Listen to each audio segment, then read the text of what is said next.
Hello, we are going to flip through all about spelling. I have 2 levels of the new color version and a couple levels of the older version. So we are going to dive in and see what this systematic and explicit spelling program is all about. Hello, I am Sarah from Homespun Childhood. I'm a former teacher turned homeschool mom of 3 and literacy specialist and homeschool consultant. My background is in early childhood and elementary education with a focus on literacy development. So let's dive into this program. All About Spelling has been around for quite a while. It is part of the All About Learning company. They also have All About Reading, and it is an Orton Gillingham based program for spelling. So the materials you get with the program, we're going to put these aside for a little bit. We're going to look for a second at level 2 because I have all those materials with me. If you order the new version of the program from their website, you get the instructor manual that is color, pages on the inside, and you get the spelling activity book. We will take a more in-depth look at this in a minute. You also get a set of cards for the different phonograms and for your different spelling words. Another component of this program are the movable letter tiles. I have mine on this foldable magnetic whiteboard. Sorry for that noise. Whoop.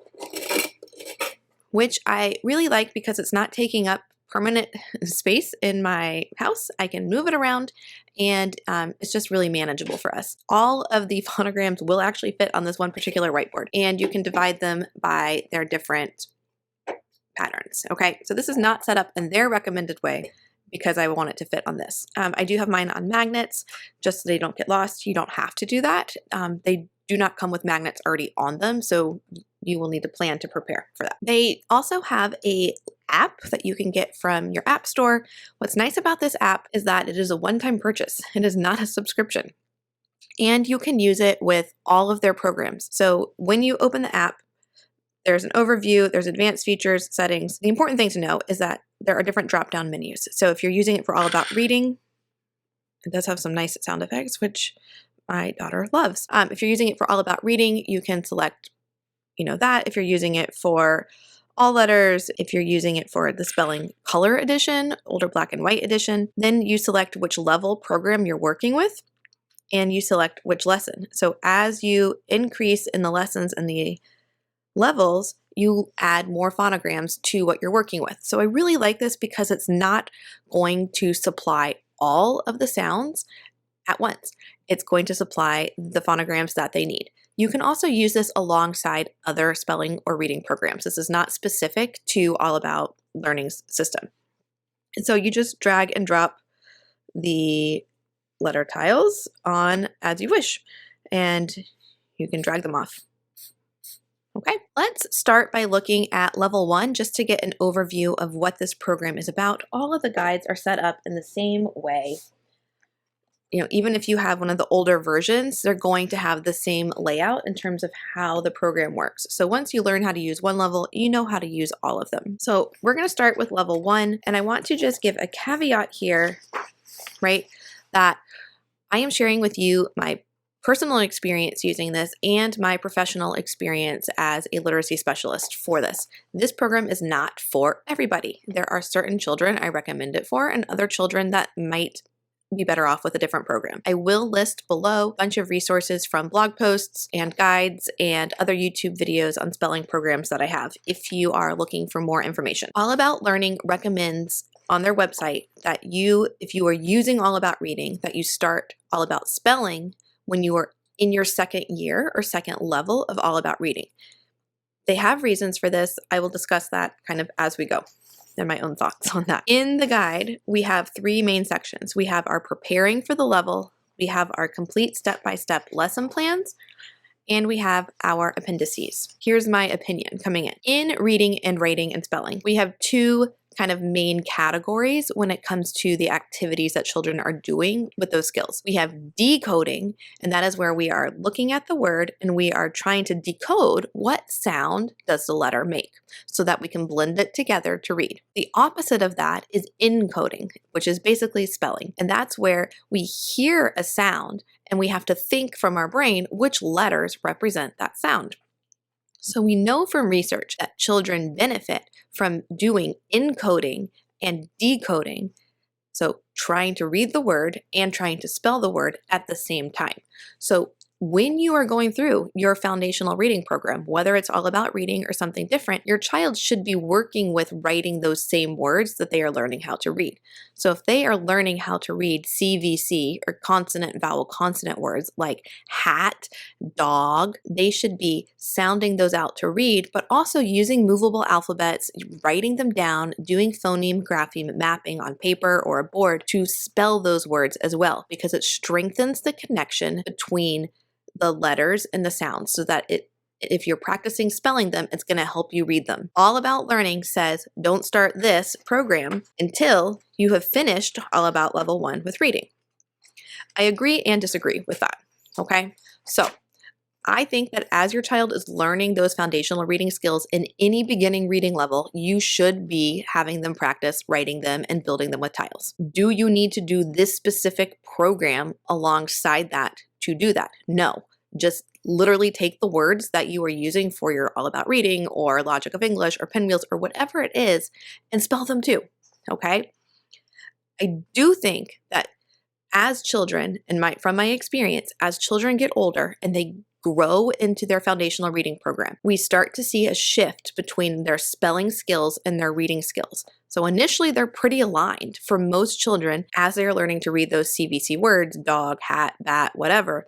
They're also able to fairly easily or consistently build and write those words for the sounds, for spelling at the same time. As you get into more advanced levels of a reading program where you're starting to learn your long vowels, the silent E at the end of the word, the bossy R's, the suffixes and the prefixes, your spelling levels tend to shift and not be aligned. Some people will tell you to stop what you're doing and wait for them to be aligned. I don't think that is a great fit for most students. So that all said, if you are using the All About Learning program, just follow their method, okay? Do All About Learning, do All About Reading 1, and when you start All About Reading 2, pick up All About Spelling. It will be review, but it will help your child move along at a pace that will likely match their needs. If you are using a different reading program and you need to pick up a spelling program, or if you have an older child and you're noticing that their spelling is not sticking, you're teaching a lesson each week or whatever, and then it's not sticking, they're not applying it to their writing, then you need to figure out, where do we begin spelling instruction, right? We don't just keep doing something that's not working, let's change it. So they do have little suggestions, okay? Find out if your student is ready for this. On their website, they have placement tests and that kind of thing. I do recommend figuring out what skills your child has mastered, what skills they need to review, and where to begin instruction. If you are not sure how to do that, you don't know what to see and what to look for what level to go in, I do have a literacy assessment guide and video playlist that walks you step by step through assessing your child in an informal homeschool way, right? To figure out what reading and spelling skills they have mastered, where they need to review, and where to begin instruction, and how to analyze that so you can pick up any reading program or any spelling program and know where to place your child. Anywho, let's move on. All About Learning's programs, All About Reading and All About Spelling, are based off of Orton-Gillingham methods. They are systematic and explicit and driven by research. There are decades of research on how children learn to read and spell, and All About Reading has been around for a while. They have more on their research on their website. So what we are looking for in a spelling program is a program that is systematic and explicit. When I say systematic, I mean I want to see a scope and sequence of all the skills for all the levels to know where I am starting and where I am ending up, and that it makes sense, that it is systematic. We are not leaving any gaps. In the All About Learning programs, both reading and spelling, they include their entire scope and sequence in the appendix. So in the back of your program, they will have scope and sequence. They don't just have level 1 though. They show you all the levels. Okay, so phonograms taught in levels 1 through 7 is telling you the whole system. We also want to see that the rules are being explicitly taught. So when I say explicit, I mean we want to be literally telling our child what the rule is and why it is. So for example, if we look here at lesson 18, the CK rule on page 169, Instead of having our child discover when we use CK versus K versus C, or memorizing a list of words, we are going to explicitly teach them the rule. CK is interesting because it only comes after a short vowel. Then we practice building it. Then we take out the CK rule page and we explore it with our student. CK is only used right after a short vowel. Your card box includes these rules. So when you're reviewing for a lesson, you're also reviewing the rules. So that's what I mean by explicit. All right, let's look through what the guides actually look like. Okay, so we have preparing for level 1. They have a start here section. If you are a visual learner, which since you are here on YouTube, I suspect you are, I recommend going and watching their videos. They have a nice series of how this program works, of how to prepare your materials, all that jazz. The newer versions of the book have additional information about preparing and knowing if your child is ready for the program than the older books. That said, if you have an older book, it still teaches the same material, okay? So find out if your child is ready, gathering and preparing your materials, learning about their spelling method, previewing the teacher manual and appendices. I do recommend looking through your guide and especially focusing on the appendices, because a lot of times what happens is, and I'm guilty of this too, right? We don't look at the appendices until we get to the end of the book. And then we're like, oh, that would have been really helpful for teaching the B versus the D. Okay, so look through those first. Previewing the activity book, we'll look at that in a minute. The activity book has extra activities and some advanced application sheets and the spelling rule posters. We have learning about the phonograms, what are phonograms, teaching you, kind of how to do this, right? Like what this is all about. Phonograms are like building blocks, previewing the phonogram sounds. So I really like that they're actually teaching you what this is, okay? So when I talk about phoneme grapheme mapping, for example, okay, that's when we're mapping the letters that represent the sounds. If I'm going to do the word sheep using phoneme grapheme mapping, I'm going to use a movable, little block, or their letter tiles have little color squares, or the app has little color squares you can use as well. I'm going to say the sounds and indicate how many sounds are in the word. So for example, the word sheep has sh, e, p. So it has 3 sounds, but it has 5 letters because the sh is represented by 2 sounds, the e is represented by 2 sounds, and the p is by 1 sound. If I was doing a more simple word like cat, I would say k, at, t, k, at.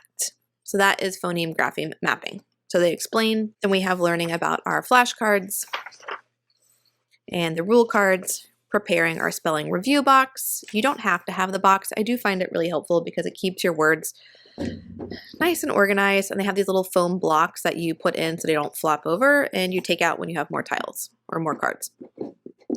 You have setting up their letter tiles, more about the letter tile app, answering common questions about the different colors, why are there different Ys, why are Q and U together on a tile. We have preparing for spelling dictation. Read this if you are teaching an older student. Look for this section called Can You Skip This Lesson? Okay. Keep in mind that the levels are not correlated with grade levels, okay? So even if you're teaching an older student, you want to figure out which level they need based on their skills and then start there. I talk about doing about 20 minutes a day on spelling. I agree with this. We do probably 10 to 15 minutes a day, 4 days a week with my second grader. It really depends on your student. If you are unsure how to extend a lesson for a week, because lessons take more than a day, I do 1 lesson per week for the most part. I do have a spelling guide that breaks down routines for how to do this. Bringing a great attitude. And then we have our lesson plans. So the lesson plans are all laid out the same way. We have the first kind of page of the lesson has this cream colored box. This is for you to learn what you're going to be teaching. This is not what you're reading or scripting to the child. Okay, so it's teaching you, can you skip this lesson, previewing the card before you begin. And then we have, set your timer. I don't set a timer, right? This is personal preference. Determining which phonograms need to be taught, teaching the phonograms, how to file your box, keeping track of the phonograms you know, and then talking about their little activity sheets, new teaching, etc. So the first few lessons, it's really quite basic. So we're going to look at a lesson a little farther in now. This is about halfway through. It's lesson 19 on the digraph NG. So again, we have our call out box here that's a little bit of a cream color background. We have our objectives, our supplies, previewing it. This is for you, the instructor, to preview. Then we have the review section down here where you're doing a little bit of an auditory and visual review drill, having them practice the phonograms and writing them. We move on to reviewing some of the word cards. So again, if your child is struggling to consistently spell some of the words, you keep those in the review part of your box, and then you review them periodically as you go. Then we come into our new teaching here. We have a new tile today. Move the NG tile into the workspace. The letters NG work together to say ng, repeat after me. This is our explicit instruction.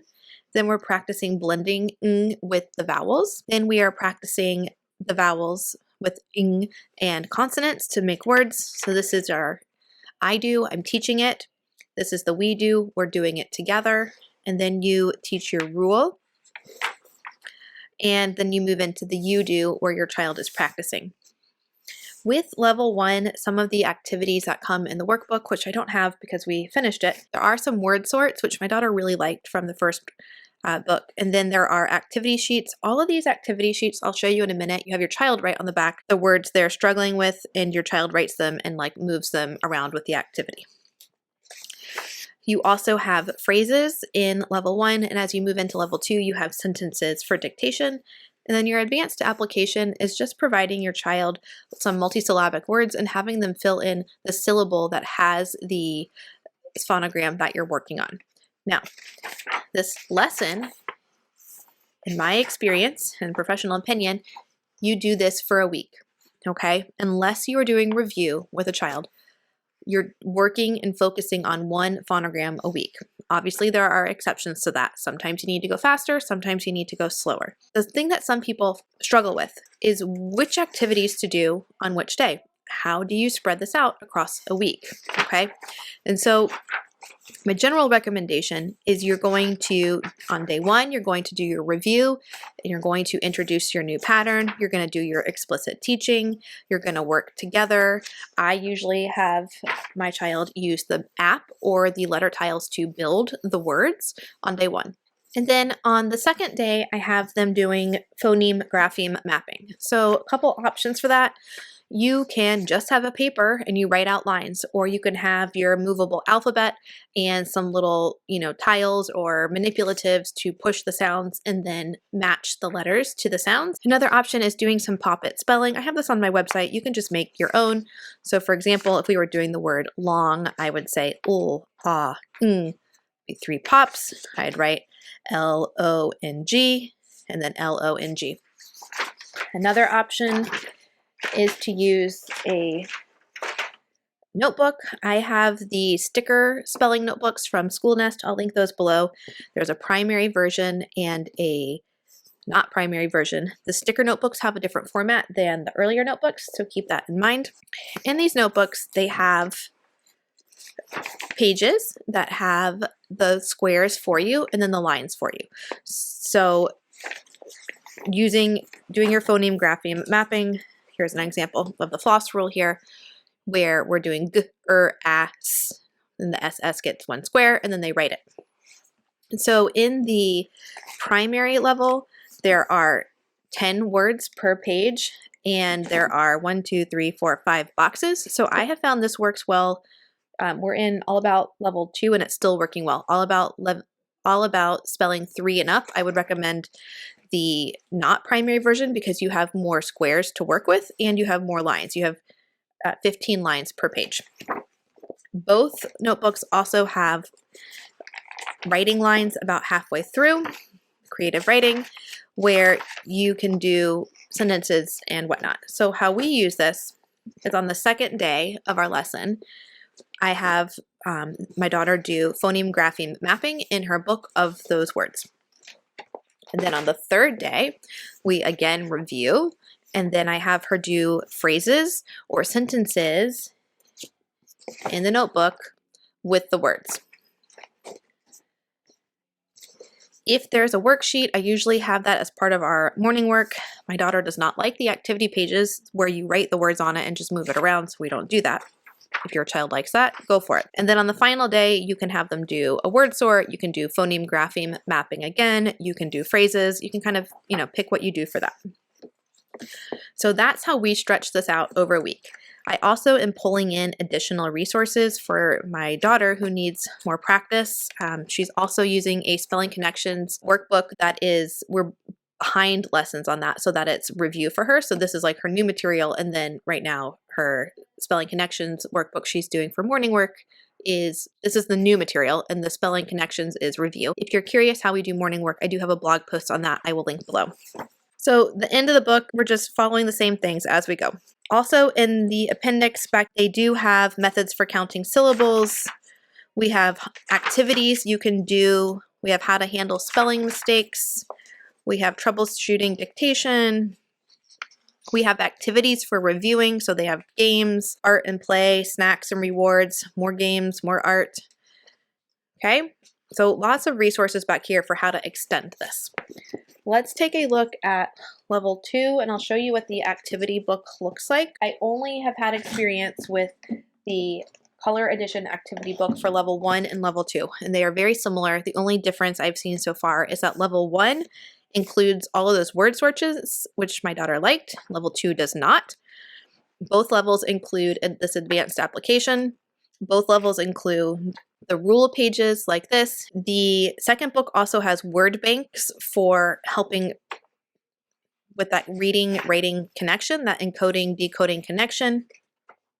But all the activities in here, the way they work is for whatever lesson you're on, you choose, 1, 2, 3, 4, 5, 6 words your child is struggling with, and you dictate it and your child writes it, and then they use them for a little activity. Okay? So let's look real quick at level 2 so you can see what is in there. And again, I'm not going to go through all of these levels step by step, okay? The scope and sequence for all of them is outlined on their website. So if you just want to see like what topics each book covers, you can go on their website and see the list, the scope and sequence per level. So level 2 is starting kind of with some review, blends beginning and end of words, and then they work through some vowel teams, they work through bossy R, and then more vowel teams.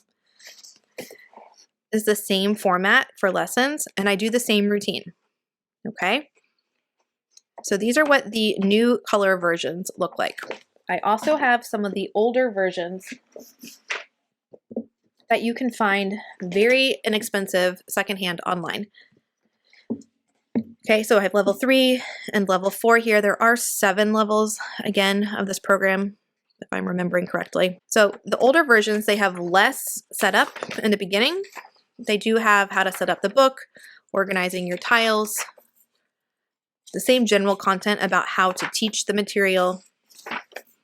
Then we have our step-by-step lesson plans. And these books are in black and white. They are not the new color edition. So the same steps: warming up, reviewing your phonogram cards, analyzing your words, okay? Our new teaching the phonograms, dictated sentences,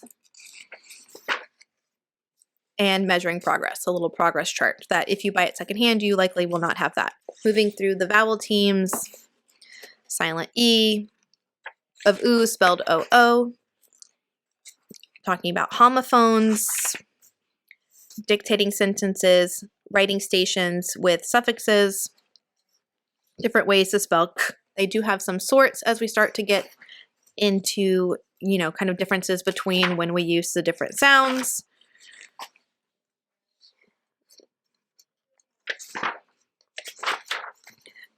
The of first, for example, we have here practicing spelling it. When it says stuff right here, like introducing the word bank, this is like that list that we saw in here,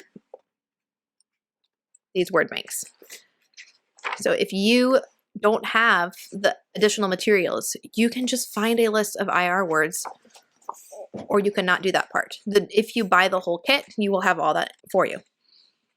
Okay. We have things like changing the I to a Y rule.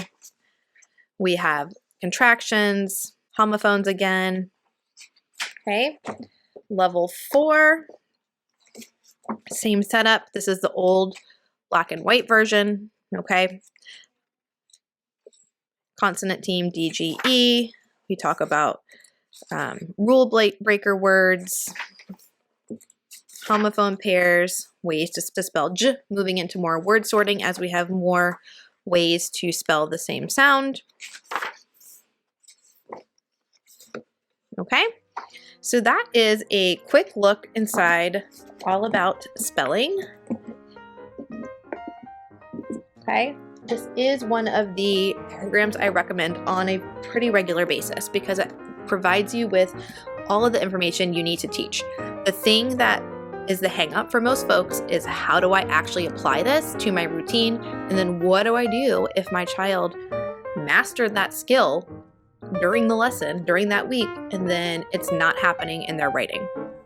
So if that is you, if that sounds familiar, go over to my blog post on how to support a student struggling with spelling, a week of routines that will help break down some strategies for you. It'll have more things linked. If you have tried this and it's just not working for you, check out the other spelling programs that I recommend. I will link all of that below. If you found this helpful, please hit that like and subscribe button, and I will see you around. Thanks, everyone.